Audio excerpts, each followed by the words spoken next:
Welcome to the Irish Pagan School podcast. Your hosts are authors and co-founders of the Irish Pagan School here in County Waterford, Ireland, Laura O'Brien and Jon O'Sullivan. Fáilte. Why do so many mythical characters ignore prophecy? Well, Dagda agus fáilte. Hi, hello, and welcome. Jon O'Sullivan, the Irish Pagan School.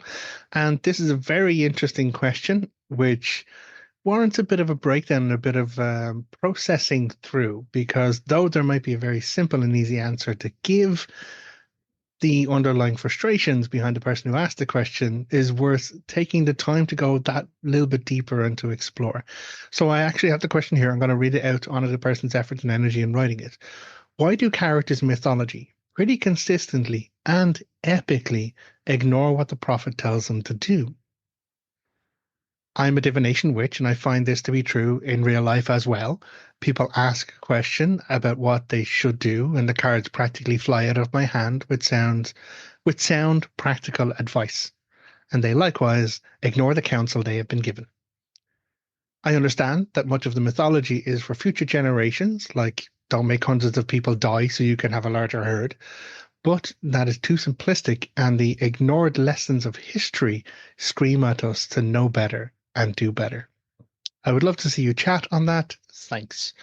So this comes from someone in our Patreon community. So Gurav Milamaga, thank you very much for the kesh. And I love the phrasing of your term there. The ignored lessons of history scream at us to know better and do better. And that is the underlying aspect and the underlying element of the why, or the simplistic why that you've already identified. So neat answer, not hard to say. In the mythology, why do people consistently and epically ignore prophecy? Well, it's to provide the teaching of having had that story show how things are done wrong and the impact of things being done wrong. Now, it is a simplistic answer, but when we talk about the Irish mythology specifically, the core underlying element here that can't be ignored is that ancient Ireland was an oral tradition society. Everything was done in story, and the tales and the lineages and the experiences and the epic deeds and the epic failings, all of which were what were carried down generation on generation to provide insight and wisdom. Stories in the ancient Irish context were not just told for the crack, not just told for the fun and the entertainment of it. Of course, they had to be fun and entertaining to keep people's attention, but there was always some element of learning, some element of teaching, some moral of the story, some insight. And it is brilliant to see when people begin to explore the mythology, the Ireland's mythology, and kind of tease out what those lessons are. I could turn around and say, oh, well, obviously this question here is about this, or this story is about that, and point people and tell them the teaching that comes from it. But much more impactful I have seen in teaching people how to explore Irish mythology is when they get it from themselves. So the answer, not hard to say. Why do people in the mythology so consistently and epically ignore prophets and prophecies? It's because that's part of the story. Like if the person followed the prophet or the wisdom and lived happily ever after, there really wouldn't be much of a story. So that is the simplistic answer. And that is one that you're already aware of because you've mentioned it. It's too simple to say, oh, it's just because that's the nature of the story. So to go that little step deeper and to kind of chew into it that bit further, I think we have to look at not the ignorance of the prophecy, but the definition and understanding of prophecy. What is it that we talk about when we talk about prophecy? Now, most folks, when they are presented with divinatory readings or prophecy or whatever, they come to it with a question. But thanks to modern media or thanks to cultural circumstances, people are looking for answers. They're not looking for guidance. And that is the breaking part for most folk I have seen coming to explore divination or explore answers via divination. All they're ever going to get is insight, is perspective, is guideposts, is heads up and notices. It's not, oh, this is 100% guaranteed the lotto numbers for next week. Or like the tall, dark stranger is named Francis and he lives houses down. You'll meet him walking your dog next Tuesday. Like, that's why there is no answer. There is no, this is the one true information that comes from prophecy. Prophecy is about insight, perspective, guidance, and letting you know where you are now on your journey and what steps you may need to take next in your journey. So, why do people ignore prophecy or divinatory answers? Is because they're not looking for work. They're looking for an easy answer. Those who come looking for work, those who who honor the effort involved with it and want to grow and change for themselves, they are delighted when they get those answers. They are delighted when they get, and again, it's not even an answer, an insight or a perspective that puts them in the right direction or lets them know a reassurance that they are in the right direction. They are doing the right things where they are right now, and they just have to stay the course. But those who consistently ignore the answers of divination are usually showing that they are not at the point where they have considered their question fully. And I think that's the other side of prophecy, as we see it in the Irish paganism practices of mythology. And it's one I've worked around myself and trying to understand divinatory practices. I'm not a divination witch myself, but I do at times from my own experiences get glimpses, get insights, get perspectives, usually comes in the form of dream or arrives later on as a feeling of deja vu when I realize that I have dreamt this before and I've now reached that, as I call it, checkpoint in my growth and my progress. So, um, yeah, time and again, when someone comes seeking answers, usually they haven't actually put enough effort and energy into the question. And that is where I would always kind of encourage the person first. And I've written stories about this because I'm so inspired about it. It's less about having an answer and more about having a really good, really well thought out question, because then you've already done all of the ego work. You've already done all of the considerations, the banal stuff, the basic, the mundane. If you are going to be seeking divination, if you're looking for prophecy, if you're looking to go beyond the information that is readily available, then put the fucking work in and access the readily available information first. That is the only way you'll know or be ready to consider input that goes beyond that mundane. And as frustrating as it may be, the onus is on the person coming to have done that work. Time and again, I get emails into the Irish Pagan School and it's like, oh yeah, here's the answer to this and that and this, and I'm like, great, good on you, you have found your answer, good for you. But if someone comes like, listen, I've read this, I've looked at this, and I have that, and I've explored this, and this question bothers me or bugs me, I will sit down and take all the time I have available because that is a well thought out question. That is someone who's showing their work, and that is someone who is ready for guidance or steps in the next direction. And that, more than anything, is where people will find change and will find the growth that they're looking for, be it from education, mentorship, or even divination or prophecy work or anything else, spiritual guidance from God's guides and guardians. I get that myself. Sometimes I get deity-based, I call it deity-based downloads, where I've reached my wit's end. I've read everything, I've explored here, I've done this, and I'd be sitting there sipping on my coffee, being like, well, what the fuck do I do next?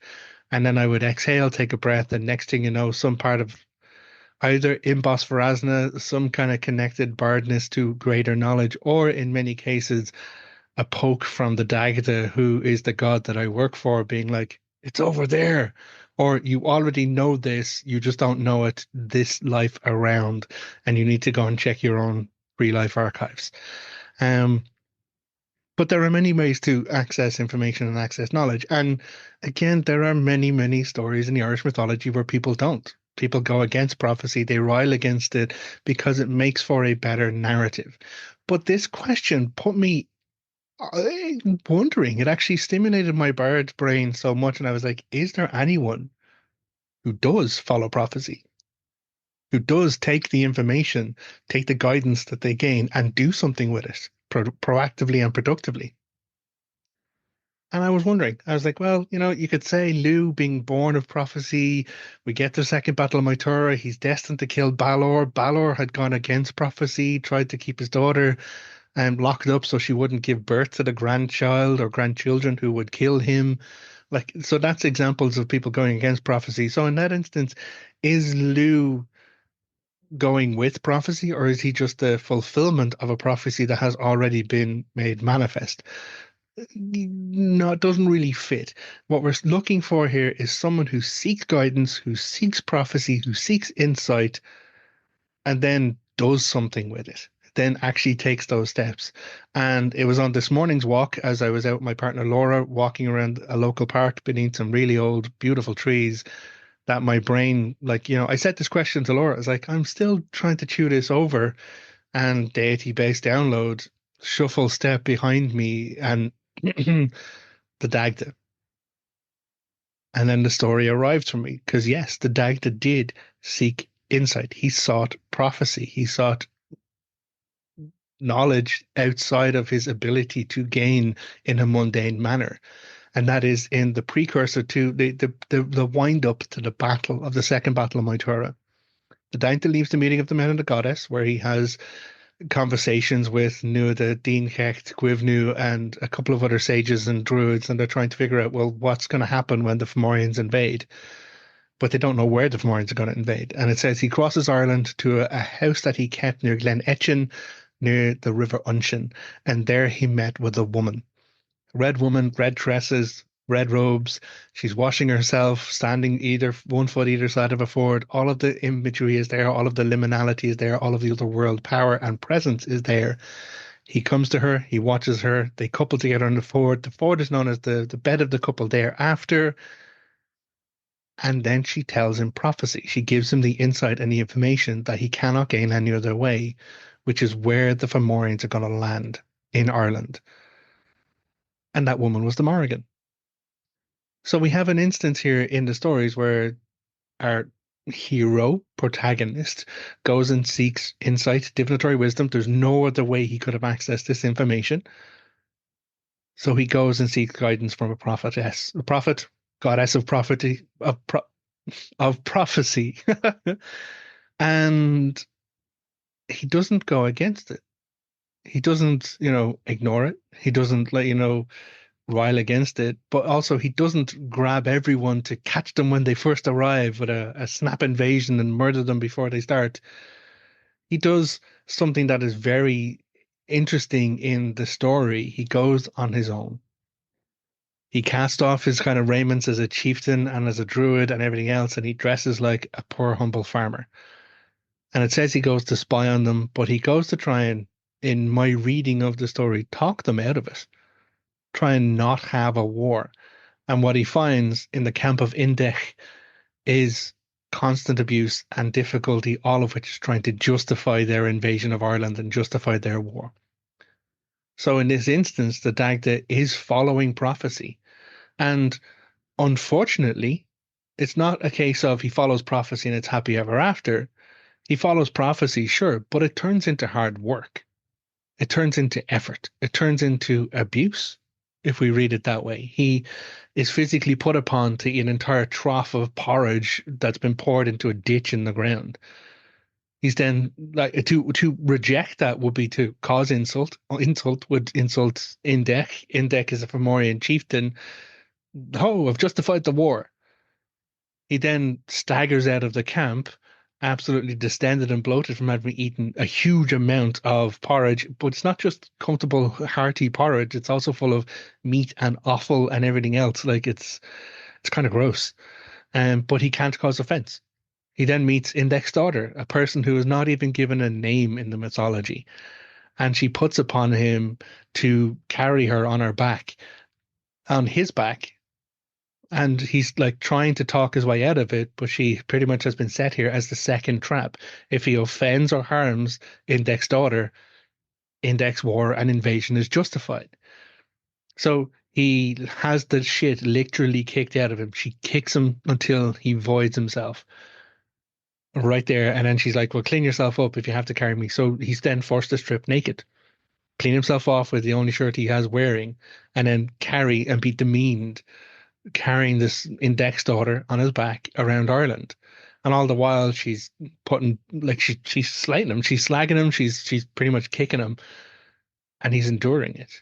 Why would he do that? Why in any other reason would he do that if not to try and not justify a war? Eventually the abuse goes further. It leads to a sexual interaction in a ford. And it's almost like there's a mirroring of the earlier narrative where he goes and meets with his partner and they have a loving coupling in the ford and he receives insight and information. In this, pretty much Index Daughter is puts upon him and takes advantage of him. At the end of which he has caused no offense, he has caused no harm, he has not betrayed hospitality in any way, but he has been physically abused, emotionally abused, verbally abused, energetically abused, and some could say sexually abused. But he endures it because he's trying not to justify the war. He's trying to prevent the war. Like, why go do any of this if not to try and prevent the war? What comes of it at the end is that Index Daughter is like, this war is going to happen whether you try and stop it or not. Like, may come away with me, don't engage. And he's like, I am going to the war because that is what my people are doing and that is what I need to do for my people. And she's like, well, I'll stop you, I'll prevent you going to the war. And he's like, well, you can't prevent me, I'm going to the war because that's what my people need. And then at the end of that narrative she says, okay, well, when the war comes I will go against my own people and I will side with yours. So it's an odd part of the second battle of Moytura. Like, why would any of that happen? Why would a, a chieftain, a king, the one who is known for all of the great powers of druidry, at the meeting of the men of the goddess, he promises to do everything that everyone else has promised: rain fire from the skies, hide every lake and river in Ireland, increase the valor of the Tuatha Dé Danann, cause like a diminishing of valor amongst the Fomorians, and everyone else is like, hands off. If the Dagda says it's done, it's as good as fucking done. So why? Why would he follow prophecy and endure all of that? Because he was trying to do the thing that no one else seemed inclined to do, which was talk everyone out of a war. So how does this connect with prophecy and people connecting to it? Well, true answers, because there are no actual answers. The guidance that we get from prophecy points us towards more effort, directs us towards more work. So to answer this particular person's question, neat answer, not hard to say. Why do people in the mythology ignore the words of prophets? Why do people in real life ignore the words of prophets? Because it's not an easy answer. It's a direction to more effort and more work. And if a person's not ready for that, if a person hasn't prepared themselves for growing in the directions that they need to grow, or for facing their challenges, their darker sides, their disruptions, the work that they need to do on themselves, it's absolutely easy to ignore that insight, to ignore that perspective, to carry on with their learned behaviors or their intentional ignorance. If you've taken time to go and get a divinatory insight and you choose not to do it, not to do anything with it, you're choosing to be intentionally ignorant. You're choosing to carry on and to not grow and to not change. Or you came with a question that wasn't the right question, and you need to go back to exploring what is the next step for yourself and what is the next point of growth. So thank you. I think it was Betty who asked this question, and I really appreciate the opportunity to think about it and to talk about it. Time and again, it has to start with mundane information first. Anyone who's going to turn a tarot card instead of like open a book and do research, okay, maybe even turn the cards to find out where is it the right book or is it not the right book. There are different ways to engage with your divinatory practice, but someone who's going to go first to divinatory means without actually putting in the mundane effort first may not actually be getting to the point of asking proper questions to actually get the growth they want. And again, I might be speaking out of turn, but this is the nature of the question that's asked. Why do people ignore it? Well, those are the experiences I've had as to why people ignore it.